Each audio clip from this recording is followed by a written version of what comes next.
दिक्कत से मुसीबत से आदमी ने खोज रहा है कुछ कह रहा है, जाओ दोस्त को खबर कर दो कि आपके दोस्त आए हैं, दरवाजे पर खड़े हैं, जाइए मुलाकात कर लीजिए। अरे सबसे पहले तो तुमको दे महकता महकता नहीं है रे, काटता है। मारबम ना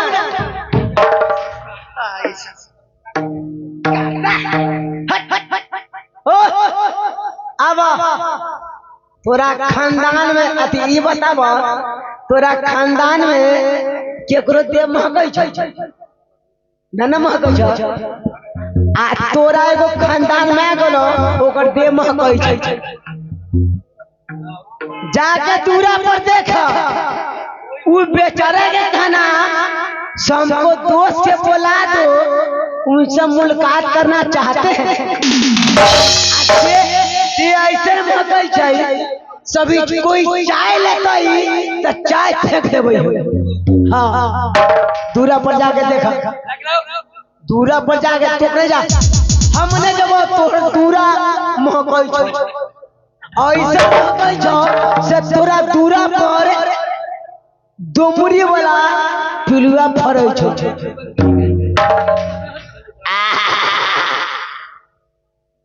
आइए दोस्त सर से मिलिए, आइए।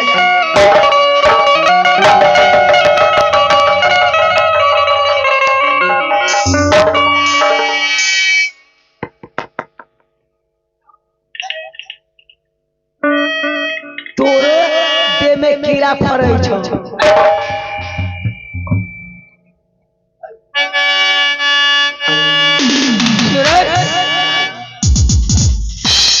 ये हमारे दोस्त आए हुए हैं, जाओ पहले सब नाश्ता मैंने कर लो, नाश्ता और चाय लेकर के आओ।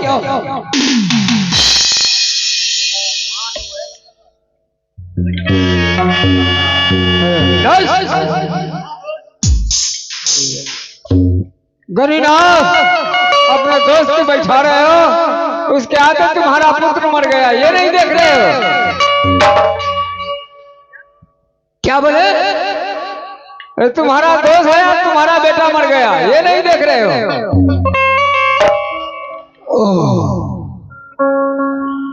दोस्त के हट हुए, हमारा बेटा मर गया, या भगवान अब मैं क्या करूं? दोस्त को छोड़कर हूं, मैं जाता हूं अपने घर के पास। ये भी काल का घड़ी कि हमें आते हुए इनका बेटा मर गया। हे मुसीबत, हे आफत, हे भगवान, मैं कोई जगह का नहीं रहा, अब दोस्त के यहाँ भी खाना नहीं मिलेगा, न खाना मिलेगा न खाऊंगा, मैं यहाँ से भी भाग चलता हूँ। आप क्या हुए?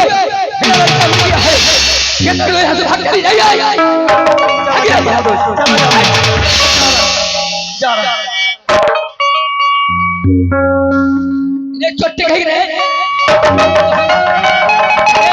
तू हमको कैसे क्या मारता तू रे? कहे के मतलब ई तोहर दोस्त तोरा दूरा पर एलो, तोहर बेटा मर गेलो, गर्दन में हाथ देकर विदा करे के ना चाहिए तुमको हमको नहीं कहते, तू हमको ऐसे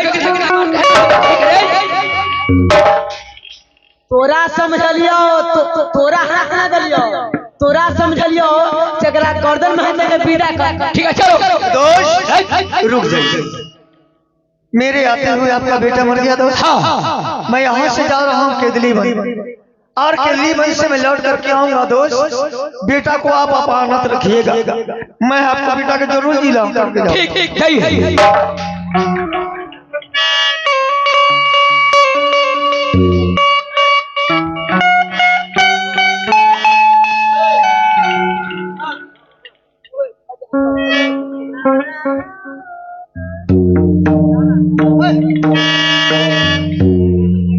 आदो सके कुमारिया हो गे नाची, आदो सका महाराजा हो गे नाची, आभारी नामी मचिया हो पाइए हो।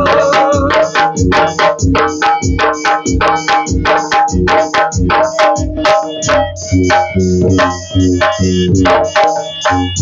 हुआ से जो बहुआ चला के दादी के बड़वा चलैया चलै बेटा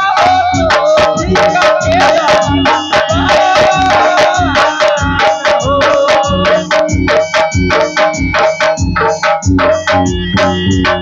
ठीक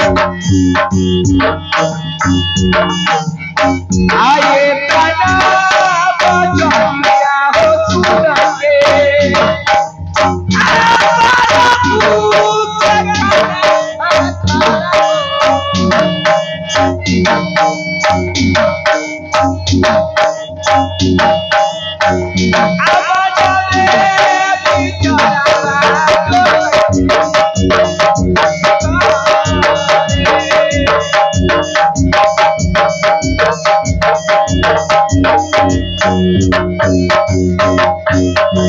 आबारा पूत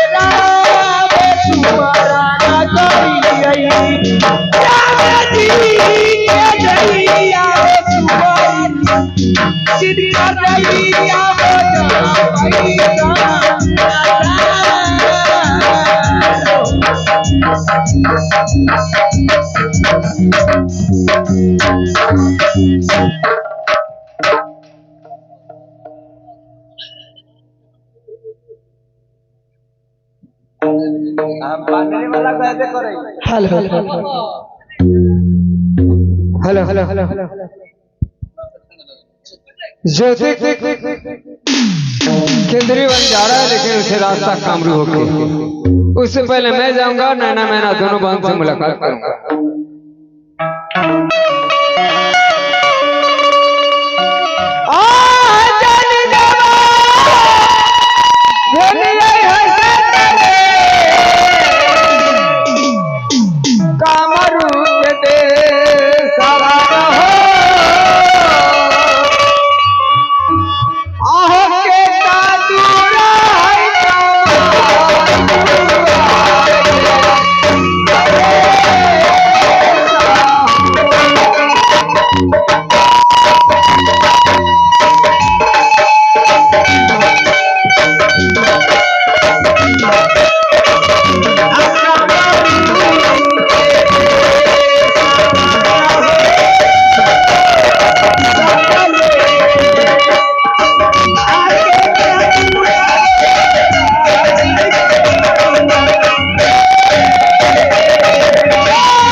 प्रणाम महाराज। जय हो जय हो।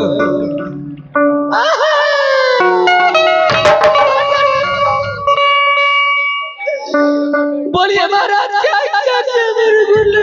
सुनो सुनो मैं कह रहा हूँ सुनो। Hello hello hello.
तुम दोनों बहन से मुलाकात करने का कारण कि सर्वप्रथम तुम मेरे साथ सच करो।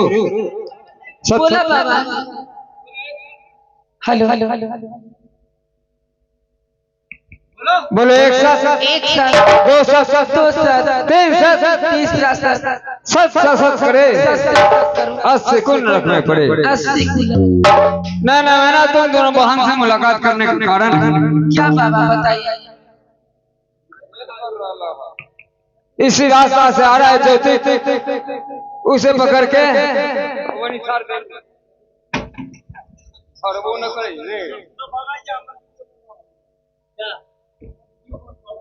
उसे बड़ी छाड़ दे दो। अगर तुम दोनों बहन पर कोई भी आपत्ति हो याद करना महाराज दीनानाथ, मैं आके उस आपत्ति से तुझे दूर कराऊंगा। हेलो हेलो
अब कैसे होगा तू बतो ये बहना कैसे होता आज जोगिन साहब चलैया हो भगवान आया पागा बहुचिया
बेटाइया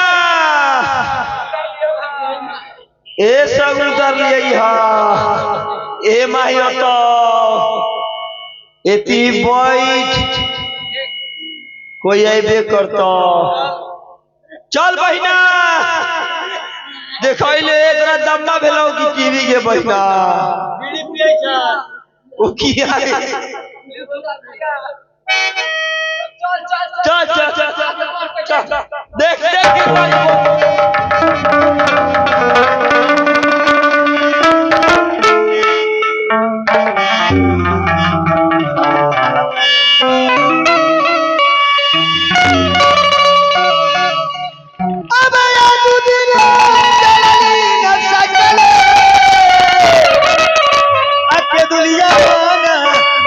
जवान हो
चल ले चल ले चल एक रख कि 4 दिन में सुखा दे हम कथि लेका हरदी लेखा ले चल ले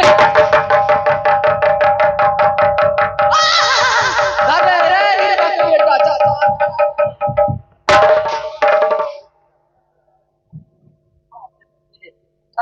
हल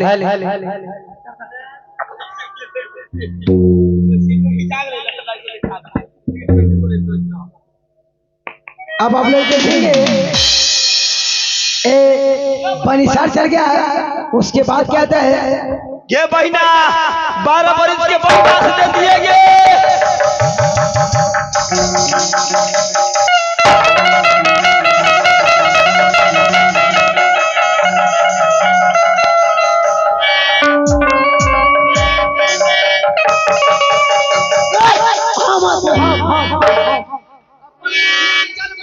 हम तोरा कोख से पैदा ले लेते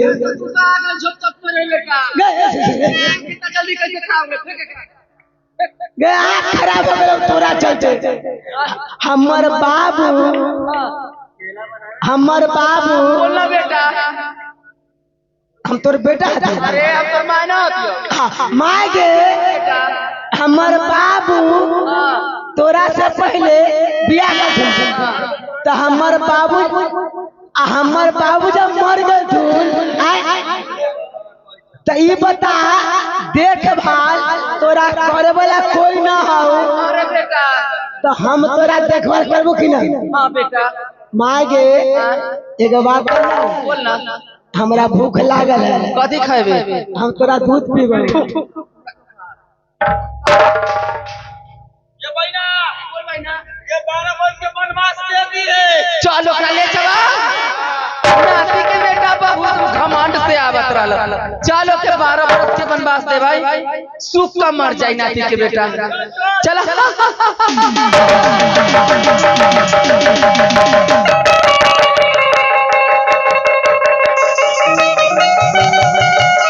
हेलो आचुना पावे सुना मैया पड़े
हेलो हमारे हीरा भाई जहाँ के भी हो आने का कष्ट करे।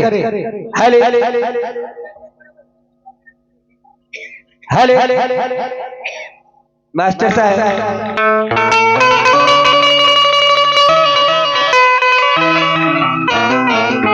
हेलो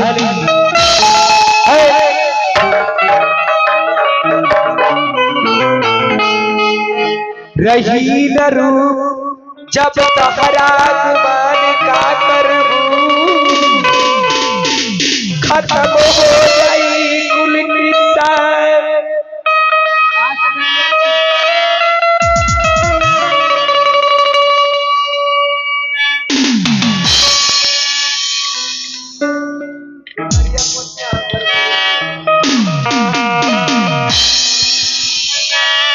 द्वारपाल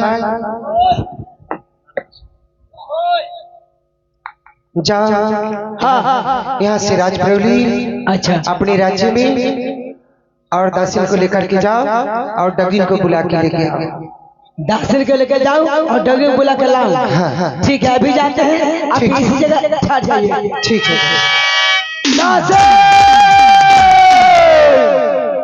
डगने के लेकर जल्दी आओ आना तो चुस्ता टानेंगे हम।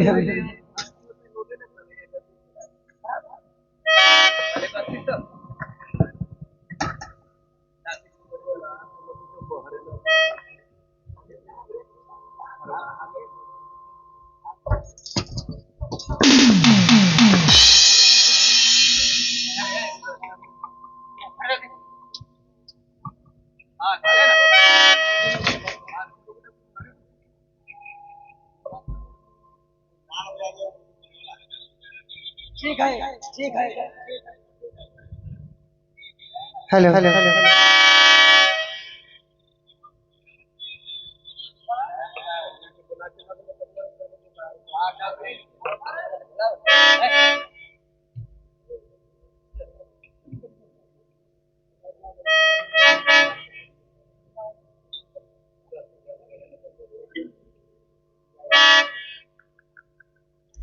दरबारी हो बड़ा बैठल बैठल गोड़ दुखाए लगल। आहो दरबारी तोरा आई नया डिजाइन देखैला 3 वाला चश्मा पहन ले आता एमे है ना तो हमरा पहले आँख खराब रहा तब पामर वाला चश्मा लगल है। तू कहला आला हमरा जो रे चल मलकिनी के तबीयत खराब है। मलकिनी तोरा बोल तू मनकीनी के तबीयत खराब है। हमर मलकिनी गबरा में गिरे वाला गबरा में हफ्ता में उठा के ले आबो उ बात ना है। मलकिनी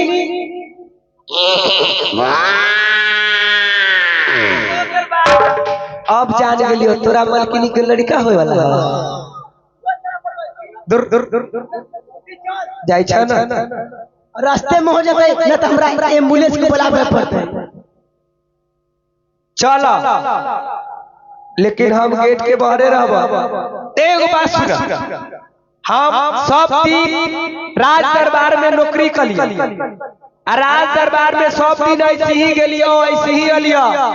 आई खुशी के बात है मलकिनी के लड़का होए वाला है। अरे आई तो तोरा जतरा मिलता से तोरा खानदान में कोई ना मिल तोरे खानदान में ना मिललो होइते। सुन हम ऐसे ना जब सुन सिंदूर के रोड बनवा दे।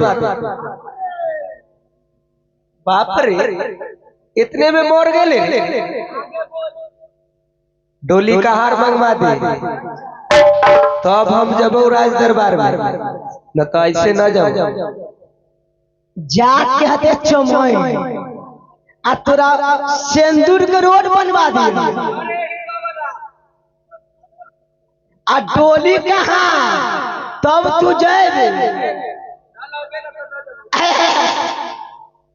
देख देख तोरा आवे से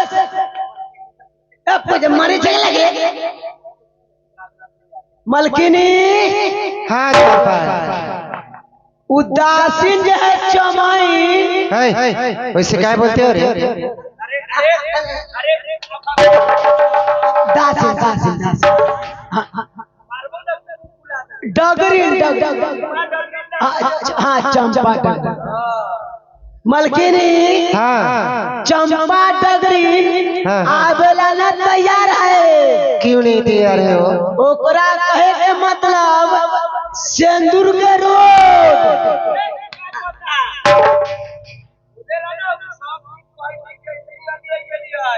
हाँ वो गिरे छै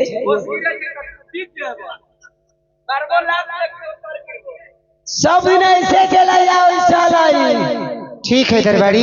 ओकरा कहे के मतलब हाँ सिंदूर के रोड डोरी कहाँ रे चाहिए तब होतई। ठीक है, तो वो जैसा कहती है चढ़ के जब ऊपर चढ़ के लेबे ऐसा कर आप लेबे। अब कहाँ से डोली आजा ठा ठा ठा गठा ठा। दरबारी और जैसे कहती है डगरी उसी के हिसाब से प्रतिष्ठा के साथ उसे महल में लेकर आ। लेके बैले लेके आ। चलो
उसको कहो गेट के बाहर रहने के लिए।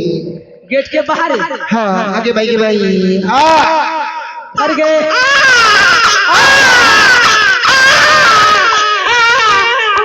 अहो दरबारी कितना जल्दी तोहर मलकिनी अटकल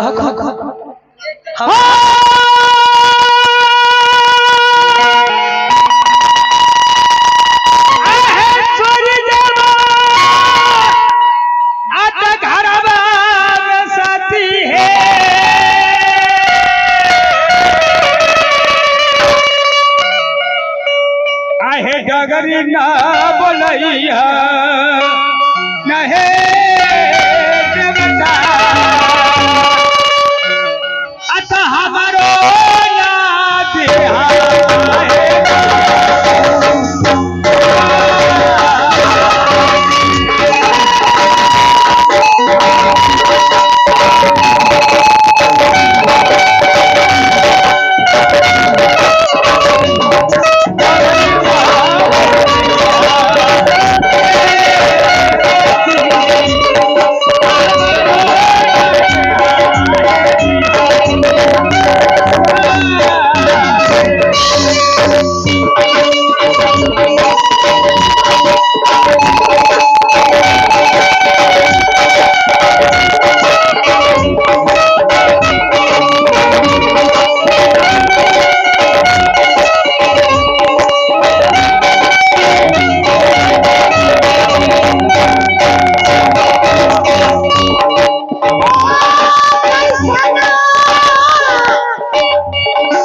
डर इनके मत बुलाओ, आ चुकी है तो चौकट के बाहर खड़ा कर रह दो, इसलिए कि हम तुम्हारे कोख से अंशिक महाराज गाड़ी पैदा लिया है। यदि डगरी सोई घर में आती है, हम दोनों का बदन छूती है, तो हम दोनों का सत्य भंग हो जाएगा। ठीक है, उसको इज्जत कर दो। डाला भर सोना, डाला भर चांदी, 5 टूक कपड़ा और गोली कार के साथ बाइज्जत उसको घर को पहुंचवा दो।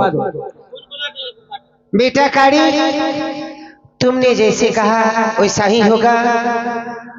दरबारी,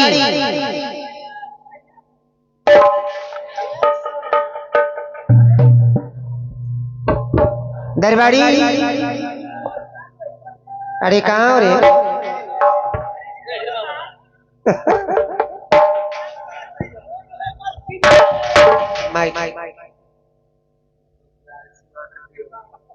की बात मलकिनी? दरबारी, हाँ, जो दरवाजे पर डगरी आई हुई है, अच्छा, वो गेट के अंदर नहीं आना चाहिए। अच्छा अच्छा अच्छा, गेट से बाहर रहने के लिए कहो। डाला भर सोना, डाला भर चांदी, 5 टूक कपड़ा दे करके, मुंह मांगी कीमत दे करके, और प्रतिष्ठा के साथ उसको घर तक पहुंचा दो। ठीक है मलकिनी। ठीक है।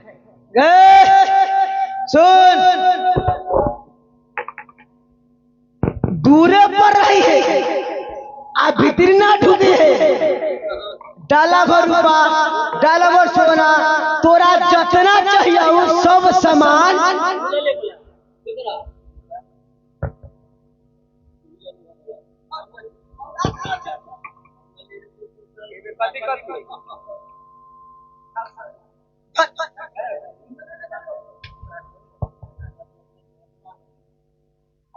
डाला भर रूपा, डाला भर सोना, पूरा गिर पड़ता न गिरते, सारा सामान में रखल उतना पानिया तो मैले होते, लेकिन इतना सामान तोरा जिंदगी में कहियो न मिल होते। अरे दरबारी, सारा 7 खानदान खाते खाते मर जाए, हाँ, लेकिन सामान नहीं मिलते। एक काम कर ना, एमे से छोड़का तू अपनो खानदान ला ले। तू सुन ना, अच्छा, कथी कथी मिले, कथी कथी तू देलिया? डाला भर रूपा, हाँ, डाला भर सोना, हाँ, डाला भर चांदी, हाँ, कपड़ा लगता के कोई तो कमी है। हाँ, दरबारी हुई, हमरा तो बहुत फायदा कैला। न घर में गेली, अच्छा अच्छा, न कुछो समझली बुझली, हाँ, न शायद कैली, हाँ, हमरा तो ऐसे ही मिल गई। मिल गया। हाँ, तू जौरे जौरे चल, न तो कोई रास्ता में छीन ले तब। हाँ, मना जब कहला न जाबे रे, तू जात कहते डगरीन, तू जाते कथी होते दुसात न दुसात ना, न राय जी, न गुआर, न जात, कोई जाते ना, कोई जाते न, कोई जाते ना। हाँ, जो चल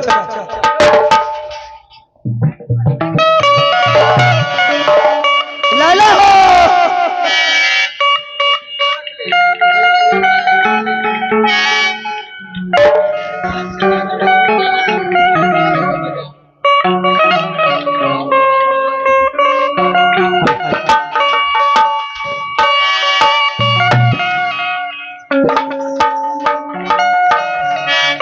अरे तुम्हारी अग्नि में, अरे तुम्हारी अग्नि में हमारा क्या काम?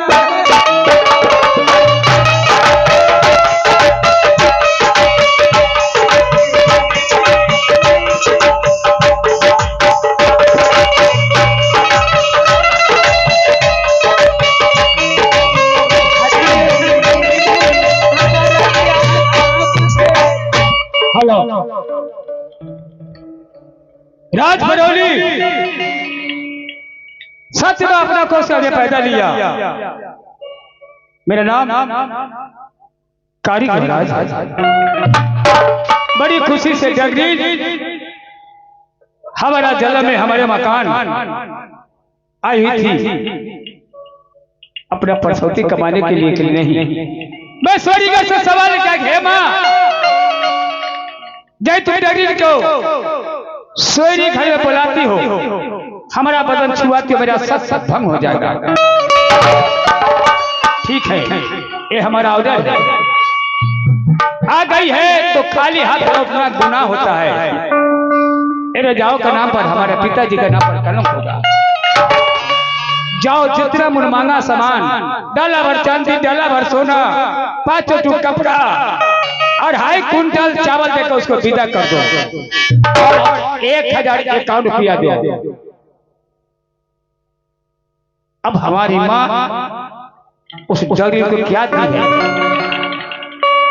अपना रूप बदलकर रास्ते में उससे पूछता हूं, यदि भागा चाहोगा, संपत्ति बनाना चाहेगी तो सच बताएगी, यदि उसके बीच में कई चीज कपट होगा तो हमसे झूठ बोलेगी।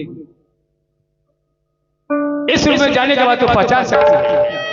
मैं अपना रूप को बदलकर उसे रास्ते में रोक कर पूछता हूं कि जब हमारा जन्म में तुम गई हुई थी, हमारी माँ तुम्हें क्या इज्जत की है?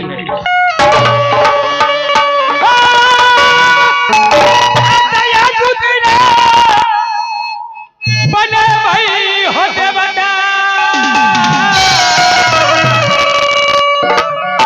आता जोगिया के रूपवा न हो सकले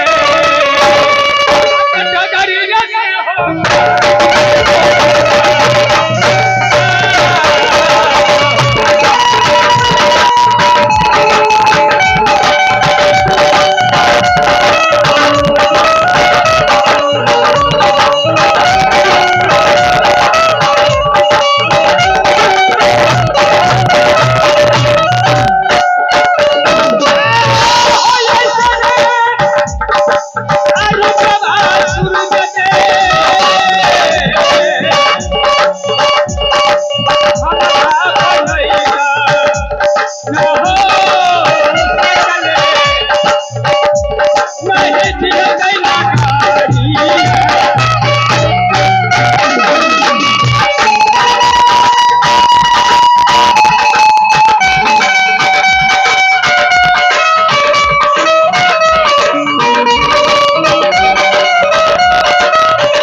अरे अब भगला तोरा कहलू रे कि हमरा जोरे जोरे रहेला।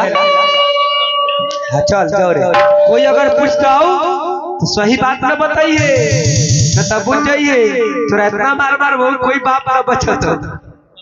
जितना सामान तोरा मिल रही हवे उतना सामान अभी चोर इतने के गांव कैसे सब छीन लेता हूँ, लेकिन हमरा जो चल तोरा बचा दो। ठीक है चल, लेकिन रास्ता में झूठ न बोलिए। सबसे जीत जाबे लेकिन शंभू सिंह से न जीतबे, ओकर रास्ता छोड़ के चलिए।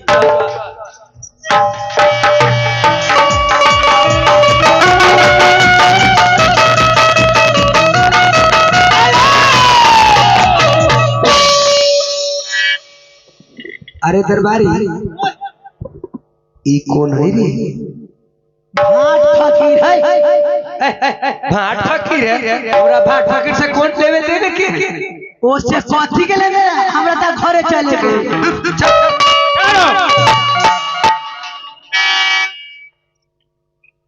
मैं आप लोग से कुछ पूछा जाता चलता हूँ। क्या हमसे? हाँ, हाँ, हाँ। आप हमसे क्या पूछिएगा? जो मैं पूछूंगा आप बता सकते हैं। गाल चौकट गले अलगे से। सुनो, जो तुम चाह रहा है तू समझ रहा है वो हम महात्मा नहीं है। नहीं, ई चोर बाबा भाग भाग भाग भाग। ऊ बात ना है। ऊ बाबा तोरा से कुछ पूछे हमरा से कथी पूछता? अब बताथिन तब ना। हमरा यहाँ कुछो ना है घर में देते भाई। मैं बतावा की दिक्कत तो कुछ मांगना नहीं चाहता हूँ। लफुआ ना हता। नहीं नहीं, इंसान हता ना? बिल्कुल। इंसान रही तो अरे इंसान के रूप में भगवान है। इंसान रही तो चाहे भगवान रही तो तोरा गाल न चौकटियो। अरे वाह, हमरा देखा हम भले आदमी हती, हमारे गाल कैसे से? तुम्हारा बीजे खराब है। तुम 1.5 बीघा क्या बीजे तुम्हारा है? मन हम खराब हती। कि जितना को हमार बाप रहे उतना को हम अरे रे से तुम माय के पेट में था कि बाप के पेट में? वो बात ना है। अब एकरा हिंदी में समझावे को कहे के की मतलब? तू बाप से पैदा लिया कि माय से पैदा लिया? न हम बाप का पैदा हती, अच्छा। न माँ के पैदा हती। हम मौगी के कोख से उतार ले लिए। मौगी के कोख से सब अवतार लेता है। कैसे? हम भी मौगी को अवतार लिए। ना ना, गलत बात, गलत बात। सुनो, हाँ। लेकिन तुम रहा होगा मौगी कोख में उल्टा। कैसे? भले तुमको मूड़ी धके खींचाओगा। ये बतावा, जब तू औरत के कोख से पैदा लीतो रहे तो तोहर माय बाप न रहते रहे। क्या बोला? औरत के कोख से तू पैदा लीतो तो तोहर माय बाप न रहते रहे। हमर माय बाप तो हेबे ना करे। हमर माय बाप मर गेलै, हमरा मौगी जन्म दे के हमरा छोड़ देलकै। ये बेहुदा उल्टा पैदा लिया है। आ उहे मौगी से हमरा बियाह हो वाला। अरे यही तुम्हारा खानदान में चलता है। हां,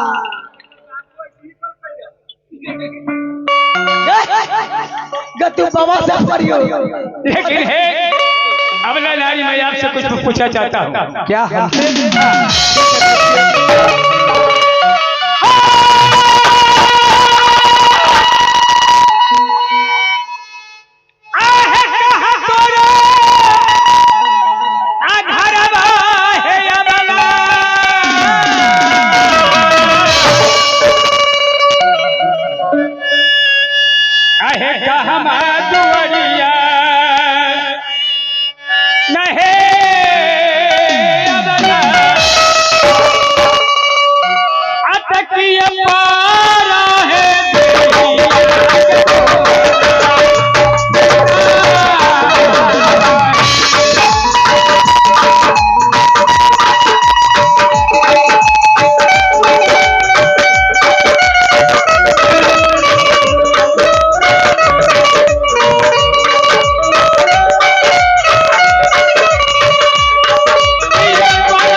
हम राज परौली गेली रहा। घर पड़ता है कहाँ?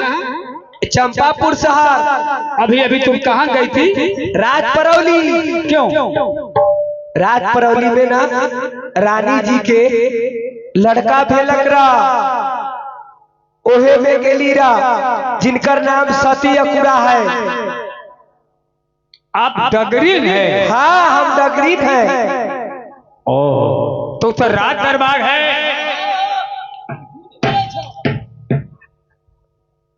ई जात के चमन हो, हम जात के चमान। इसके बाद चमारा चमन या डगरीन इसके बाद। अरे तो तू लक्ष्मण राय के बेटा है।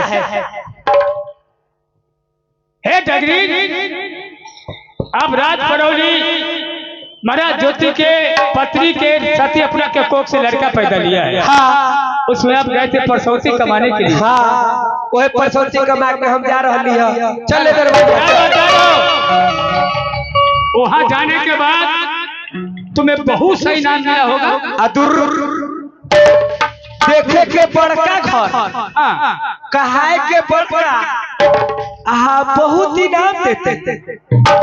कथी कथी मिले यहाँ से बता दियो। बताओ।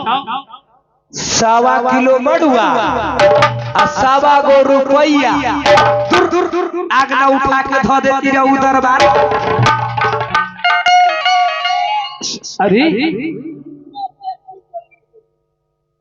अच्छा, कौन तोहर व्यक्ति है? अरे तुम्हारी परिवार है? हमर परिवार ना है, पहले हमरा से बियाह भेले रहे। हमें कर्माए हथिया। अरे ये हमर बाबू के परिवार है। हमर बाबू मर गए। हमर बाबू जैसे मरले ना तैया से एकरा देखभाल हम ही करले। हमारा कोख से एकरा 4 गो लड़का है। बाबा बताओ कि ओरिजिनल है कि दोगला है? बताओ। तो तुमको तो सीढ़ी लगाना होता होगा। सीढ़ी लगाना होता होगा। सीढ़ी ना लगवैला, ये बेचारी तनका कष्ट कर ले छे। लेकिन ठीक है, क्या कहिए तुमने कि 1.25 किलो मड़ुआ और 1.25 गो रुपया। एकरे ना भेलाई हरियर बाबा हो। जे कहियो मुट्ठी से दान न कैला, उ टोकरी से दान करते ओकर करेजे फट जाते। लेकिन डगरीन कथी तू बोल रही है? पटक के कैला रे, कैला बता दी रे। सही तुम बोलती हो, यही सामान मिला है। हाँ हो जाएगा ना हमरा। चल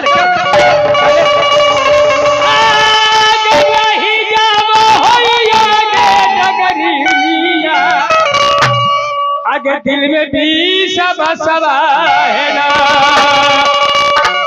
साथ साथ हाल हमारा डगरी बात लाइए डगरीनिया।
इतना तोरा बता दिलियो। अरे दरबारी लत बड़का गो लाठी आ लाठी से हुरिया गया बाबा कुंड मिल गए।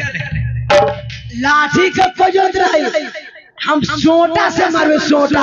ना ना इतना झगड़ा के पूछिए ए में से सोचे ना कि आधा कम से कम आधा ले लूं। बात सुनो हाथ लगा दिए इनकर बाप मां के दिलखिन इसलिए कह रहा ओ जान हमारे बाप का कमाया हुआ नहीं है, हम भी एक महात्मा है। मारते मारते आत्मा रहा चाहे साधु रहा चाहे कुछो रहा। अरे उस नाम सुनकर हम भी वहां जाएंगे तो हमको भी इनाम बख्शी मिल सकता है।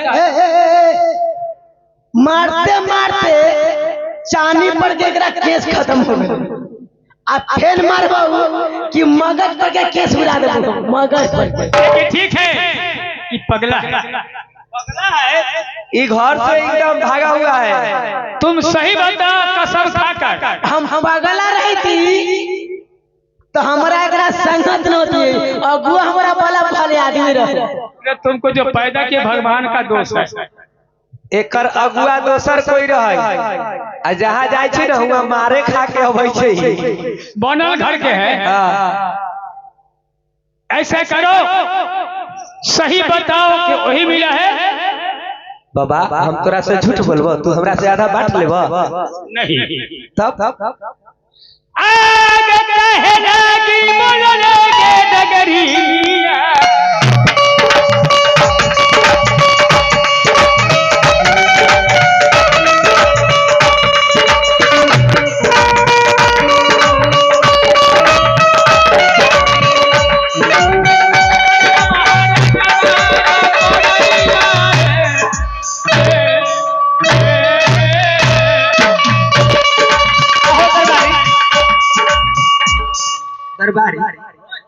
तुरंत जोगी रखे ना तुरंत ही शॉट फोटो उतार देलखिन गुस्सा से मार करते तुरंत। ई बात ना है ई बेचारा सना गेलै एमे से आधा बांट। आओ एगो बात पूछियो।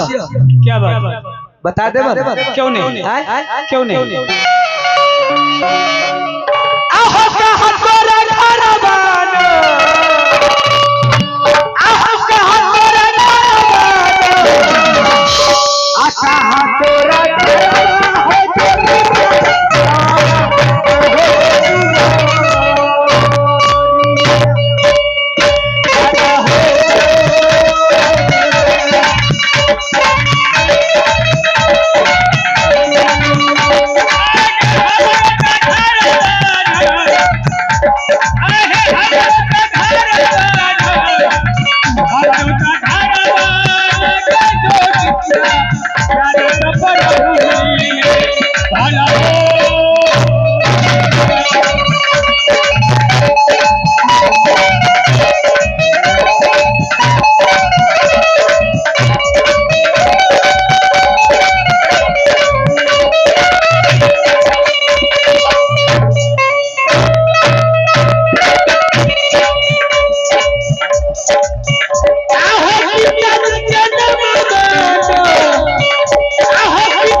मैं आपको प्रणाम करती हूँ।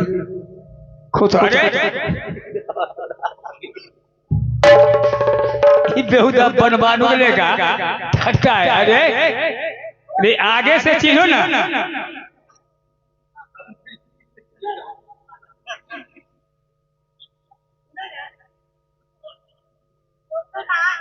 आगे से हमरा पीछे से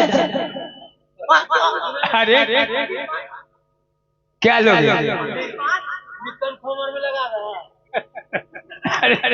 अरे तू वैसा से आशीर्वाद मांगता है, सब देने में को शर्म लगता है।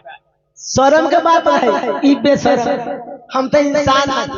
अच्छा ठीक है, ऐसा करो, तुमको आशीर्वाद है, मेरा आशीर्वाद है कि इतना से तू एक को इंच ऊपर नहीं जाओगे। ई कौन आशीर्वाद भेल? कहे कि ऐसे और कम में करेगा। ऐसन करे ना, ऐसा आशीर्वाद देला हमारा सामने में तू समाप्त, हम जैसे हम तो समाप्त नहीं होंगे, हमारा सामने तू समाप्त हो जाएगा। मालिक मैं आपको प्रणाम करती हूँ। खुश रहो। मैं आपको पहचानी नहीं, अनजाने में क्या क्या मैंने बोल दी। लेकिन ठीक है जल्दी, अनजान में बहुत उपस्थित है, लेकिन अभी से सच बता दो कि जब हमारा जलन में गई हुई थी, हमें तू बदन देखी हो? मैं आपको देखी नहीं। हम अपनी माँ के कोख से अंशिक पैदा लिया है, होने वाला बात आगाह मालूम होता है। बरस आगे और बरस पाछे का हाल जानता है, इसलिए तू घड़ी में नदान दो करो और घंटों में जवान दिख सकती है। लेकिन अभी से भी सच बोलो कि हमारा जलन में तू गई हुई थी, हमारी माँ तुम्हें कितने इनाम बख्श दी है? हाँ मालिक, हमें इनाम बख्शीश बहुत मिला है। कितना मिला? डाला भर सोना, डाला भर चांदी, ये सब मिला है। तो हमसे झूठ क्यों बोली थी? ए चलते तोरा देख रही हद से गड़बड़ा गल। बस 1.25 रुपया 1.25 किलो अनाज, अब बस दे पर बस्तर हुए इतने इतना मिला है? बस बस बस बस बस। तो ठीक है, जब ये झूठ बोली हो तो झूठ के पढ़ना बहुत महंगा होता है। लो डगरी, यहाँ से ए महाराज रुपया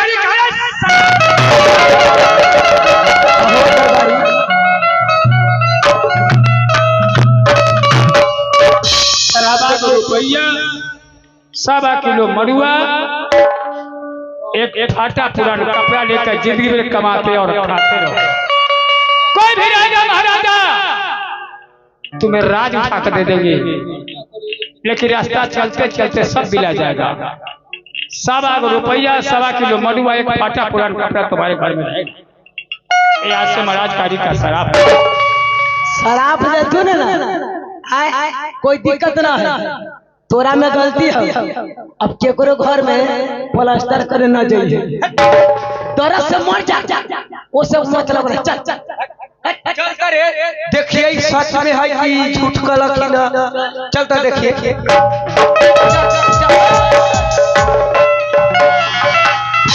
हमारा से जितना सामान मिल रहा है हम तो न कहलिए, लेकिन बेचारा आशीर्वाद दिलकै, लेकिन ई सब कथी है? उनका आशीर्वाद से हमरा कथी होती? सामान दे। ये भी तू जांच कर देख ही लेना। जाओ सुन, हिया ना दे, चल घरे ले चल, हम घरे चल के देख। हिया देखबे लालच लग देती कोई छीन ले तो। चल तोरा चक्कर में हम बर्बाद हो गए। देख देख देख बर्बाद कि तू अब मरियो जाबे तो हमरा। अरे अरे बाप रे बाप, दरबारी ई तू कथी कहले रे भगवानी पुत्रा? क्या हुआ? बाप रे बाप, ई तो सचमुच में 1.25 रुपया है, 1.25 किलो मड़ुआ है। सब बिलाने दिया, सब बिला गए। जानती हो जैसा करनी जो करता है वैसा फल मिलता है। देखिए हमसे एक गलती हो गया, गलती को माफ कर दीजिए। तुम जानती हो कि कमान से निकला हाथी, बंदूक से निकला हुआ गोली, महाराज कारी का मुख से निकला बोली वापस नहीं होता।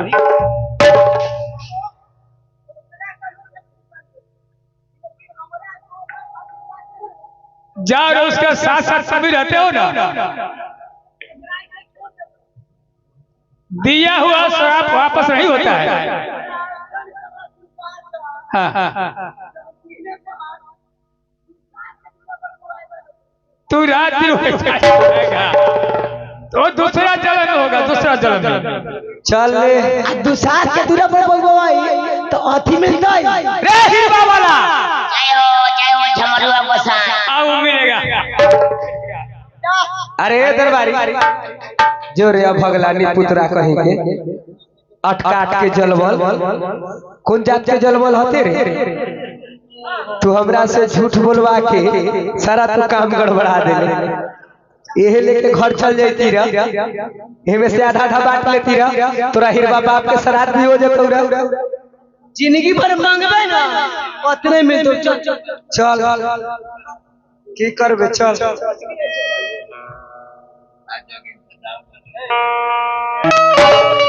जाओ रे पगड़ी कहीं का, हम तुमको बार बार कहा कि हमारा सच बताओ, झूठ बताने वाला का परिणाम बुरा मिलता है। क्या आज मुझे शराब दे दिया है, इस शराब तुम्हें अवश्य पड़कर रहेगा। कोई भी राजा महाराजा तुम्हें संपत्ति देंगे लेकिन तुम्हारे पास इतना से ज्यादा नहीं चल सकता है। अब मैं जा रहा हूँ, फिर अपनी माँ के गोद में सो जाता हूँ। ओ मास्टर साहब एगो बात है, हम ज्यादा दूर हमारा घर न हो, हमार घर हो भदवास, लेकिन इज्जत से कहिलो 5 बजे वाला है, बस सिर्फ हमरा लागी एगो चाय एक रसला ना, आ कहीं चाय ना मिलो तब बाबू रे पीने पहर बहबान। हेलो, हमारे घर भैया भाई से अनुरोध है कि ठंडा का मौसम है, कम से कम नहीं दूध वाला हो तो 10 पीस चाय लालो चलवा दीजिए, अच्छा रहेगा। घर भैया महोदय से मेरा अनुरोध है कि ठंडा का मौसम है, कम से कम 10 कप चाय के करा दीजिए, लालो चलवा।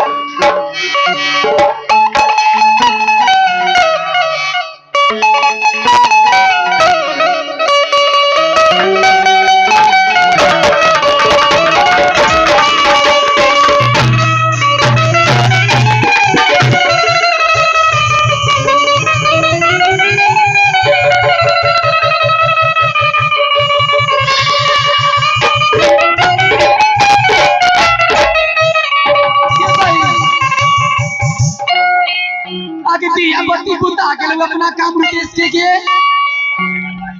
कैसे के सगुर करता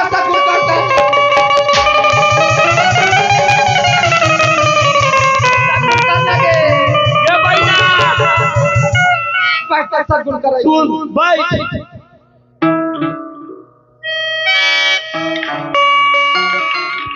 इले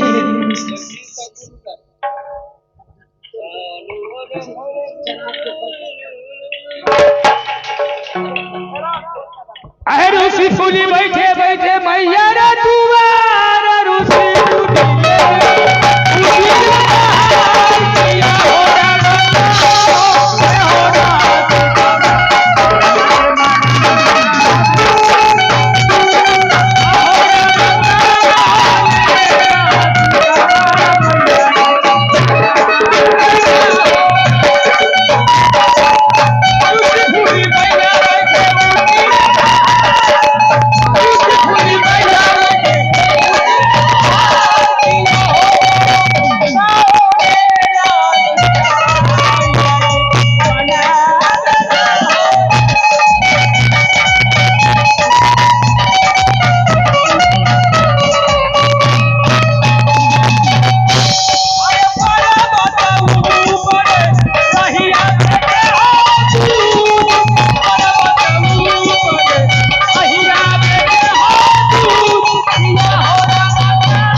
आगे चल गे दिया ई कैसे बुतल तोरा मालूम है के आगे बढ़ना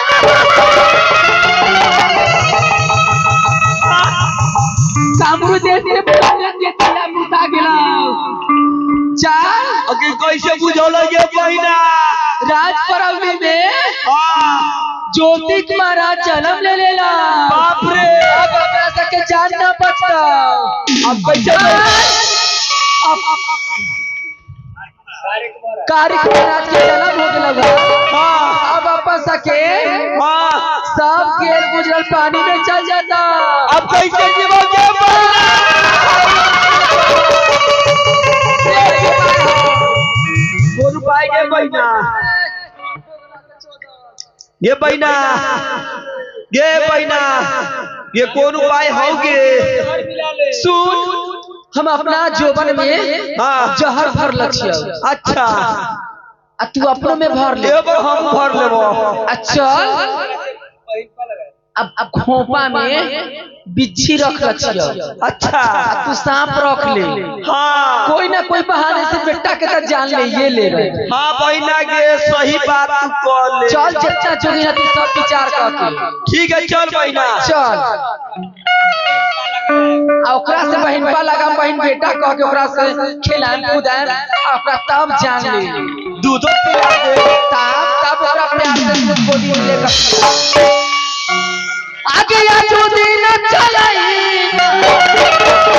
तया जुदी न चलाई तया जुदी न चलाई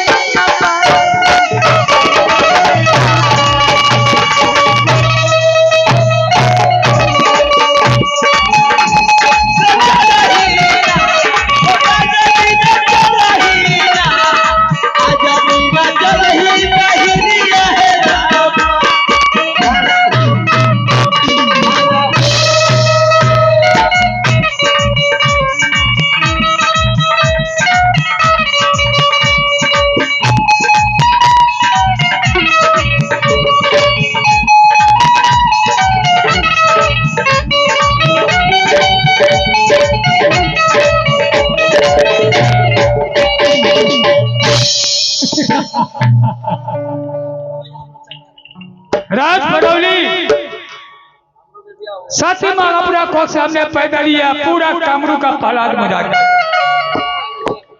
पूरा कामरू